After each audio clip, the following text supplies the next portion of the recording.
Putusan Mahkamah Agung terkait dengan usia calon gubernur, wakil gubernur, bupati, wali kota, wakil bupati, wakil wali kota bisa dilihat dari 3 aspek. Yang pertama, prosedur putusan itu dibuat, yang kedua substansinya, dan yang ketiga dari sisi relevansi implementasinya. Putusan ini dibuat dalam waktu yang sangat singkat, bahkan bila dibandingkan dengan pengujian undang-undang di Mahkamah Konstitusi, tidak terbuka ruang transparansi dan akuntabilitas yang cukup, sehingga publik yang berkepentingan tidak bisa mengikuti prosesnya. Yang kedua dari sisi substansi, Mahkamah Agung gagal memaknai apa yang dimaksud dengan persyaratan calon.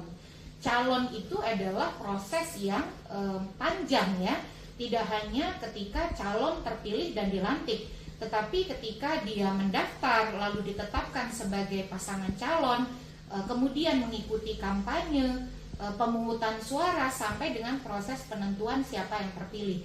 Jadi status calon itu dipegang atau disandang oleh seseorang ketika dia ditetapkan oleh KPU sebagai pasangan calon.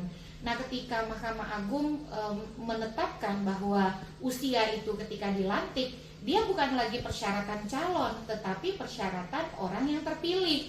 Nah, sementara label sebagai calon itu proses yang panjang ya, tidak hanya di hari dia dilantik. Dan putusan Mahkamah Agung ini akhirnya inkonsisten dengan persyaratan calon di Pilpres yang menetapkan usia itu ketika KPU menetapkan pasangan calon. Nah, ini saya kira secara substansi putusan Mahkamah Agung ini bermasalah ya. Apalagi kalau kita baca argumentasi hukumnya atau rasio desidendinya itu sangat lemah sekali. Yang ketiga adalah relevansi implementasi. Putusan Mahkamah Agung ini tidak bisa diimplementasikan di Pilkada 2024. Karena kenapa?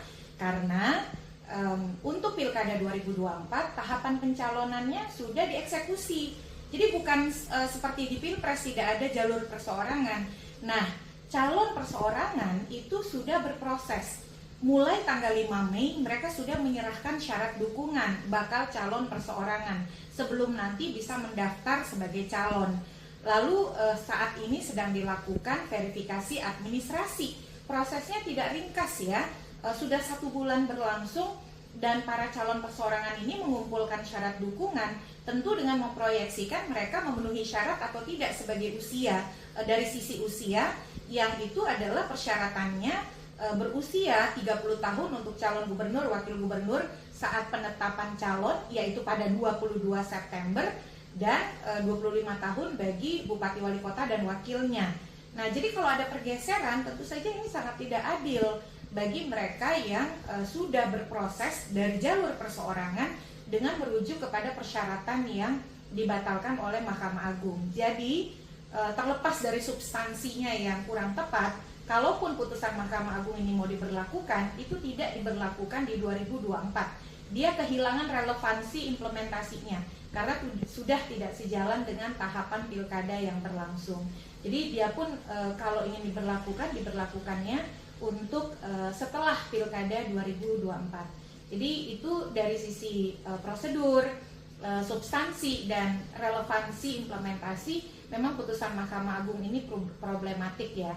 Kedepan uji materi peraturan perundang-undangan di bawah undang-undang terhadap undang-undang mestinya dilakukan dengan hukum acara yang sama dengan pengujian undang-undang di Mahkamah Konstitusi. Ada transparansi, keterbukaan, dan akuntabilitas proses di mana kepentingan itu juga bisa melibatkan para pemangku kepentingan yang lebih besar begitu ya, tidak di dalam ruang-ruang gelap yang tersembunyi yang tiba-tiba prosesnya sangat instan 3 hari tetapi dia bisa mengganggu stabilitas dan tatanan tahapan pilkada secara fundamental.